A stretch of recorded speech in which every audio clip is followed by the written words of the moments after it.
Autism সম্পর্কে 5টি প্রচলিত ভুল ধারণা। সত্য জানুন, শিশুকে বুঝুন। নমস্কার, আমি সুতন্নি আবারও চলে এসেছি একটি নতুন ভিডিও নিয়ে। আজ আমি এমন একটি বিষয় নিয়ে কথা বলবো যা শুধু বিশেষ চাহিদা সম্পন্ন শিশুদের পরিবার নয়, আমাদের পুরো সমাজের জন্যই এটা অত্যন্ত গুরুত্বপূর্ণ। বিষয়টি হলো অটিজম সম্পর্কে 5টি প্রচলিত ভুল ধারণা।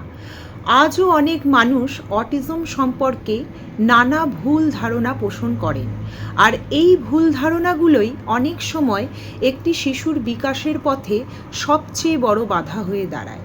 তাই আজকের ভিডিওতে আমরা জানব কোন ধারণাগুলো ভুল আর প্রকৃত সত্য কী।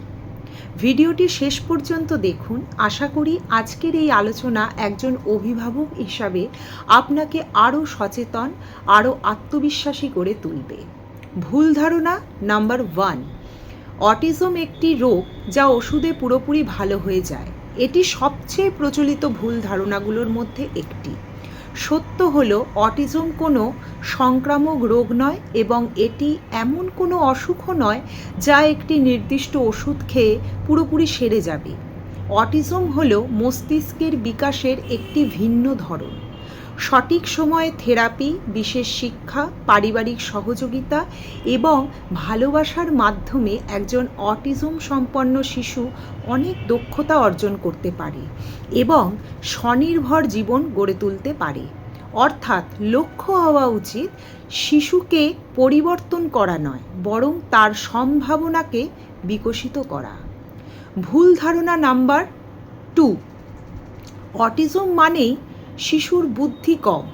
এটিও সম্পূর্ণ ভুল। প্রত্যেক অটিজম সম্পন্ন শিশু আলাদা হয়। কেউ পড়াশোনায় খুব ভালো হতে পারে, কেউ ছবি আঁকায়, কেউ সঙ্গীতে, কেউ আবার কম্পিউটার বা গণিতে অসাধারণ দক্ষতা দেখাতে পারে।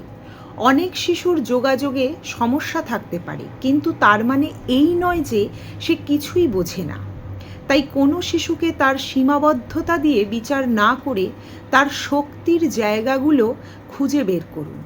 মনে রাখবেন, প্রত্যেক শিশুর শেখার পথ কিন্তু আলাদা হয়।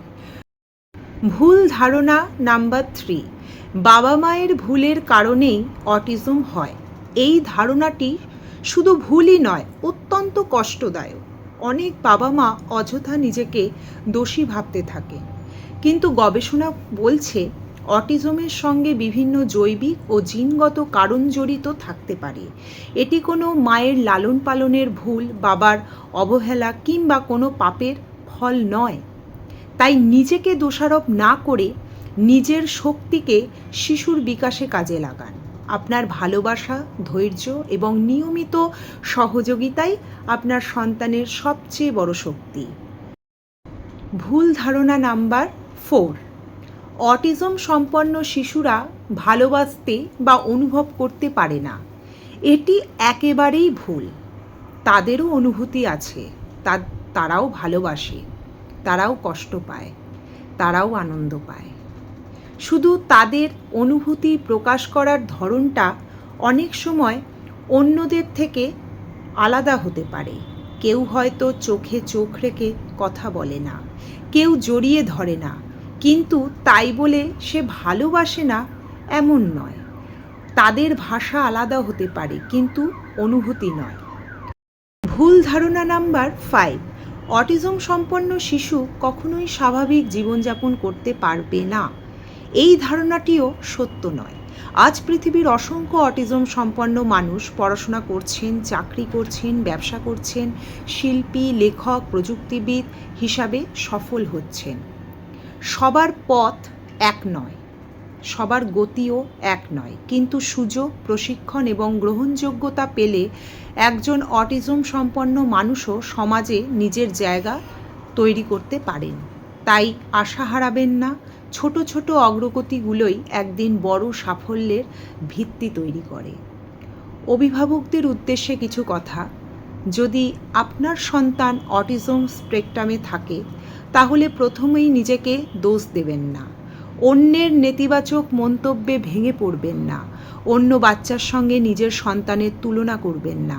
প্রতিদিনের ছোট ছোট উন্নতিগুলোকে উদযাপন করুন।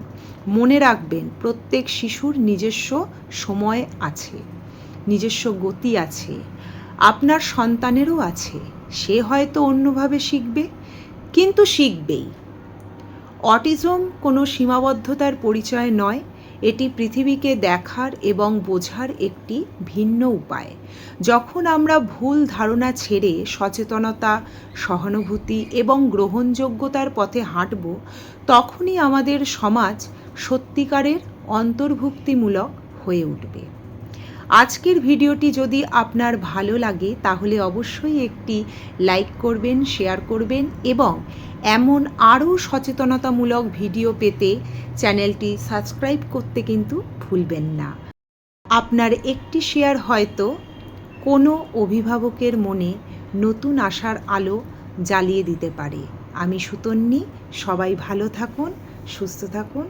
ধন্যবাদ।